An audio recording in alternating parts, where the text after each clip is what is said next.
बिस्मिल्लाहिर्रहमानिर्रहीम। अस्सलामुअलैकुम। आप देख रहे हैं न्यूज़ होम टीवी। खबर शामिल करते हैं तांदलेवाला की तहसील। रिपोर्टर नूर हसन से।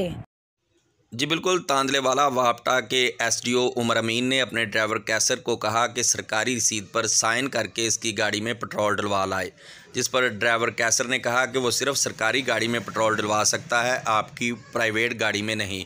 उमर अमीन आग बगोला हो गया। ड्राइवर कैसर को गालम गलोच करने लगा और संगीन नताइज की धमकियां देते हुए दफ्तर से निकाल दिया, जिस पर तांदलेवाला की वापटा यूनियन ने दफ्तर को ताले लगाकर एहतजाज शुरू कर दिया।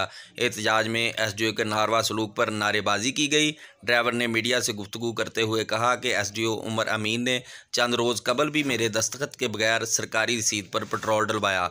गुज़श्ता रोज़ दोबारा मांगा तो कहा सरकारी गाड़ी में डलवाना है। पेट्रोल की रसीद पर साइन ना देने से इनकारी पर एसडीओ उमर अमीन ने गालम गलोच शुरू कर दी। ड्राइवर कैसर का कहना था कि हमसे हलफ लेकर बंदयानती करवाई जा रही है। मीडिया के लोगों से एसडीओ सिटी तांदलेवाला से मौक़िफ़ लेने की कोशिश की, राब्ता किया तो उस पर एसडीओ ने मौक़िफ़ देने से इनकार कर दिया और अपने दफ्तर को ताला लगाकर फरार हो गया।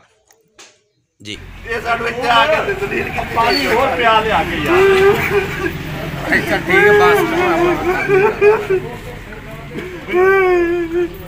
कदों मैं मजाक करता मैं तेन कहंदा भी चुप कर जा यार, मिन्नतां कर अड्डे चुप किवें कर के जावा मेनू बदतमीजी मेरे नाल कीती सब गाला करदा। अच्छा कोई हल कर लेने यार। तेल पिछली दफा लेके गया ते उस पेट्रोल पंप तो पवा के लगा चेक कर लो, तेल प्राइवेट गड्डी च पवा के लेके गया। ओड़े मैं किदू तेल ले आके देवा। अच्छा चलो ओ पाप तो पहुंच लो जाके, ओ तो पाप तो पहुंच लो तेल पवा के गया प्राइवेट गड्डी दे में। मैं इन्हू किदू ले आके देवा। मैनू कहता मैं तेन लीव कर देना, मेरी चाबी उत्थे दे के जा, मैनू लीव कर दे, मैं नहीं ते मैनू मार दे।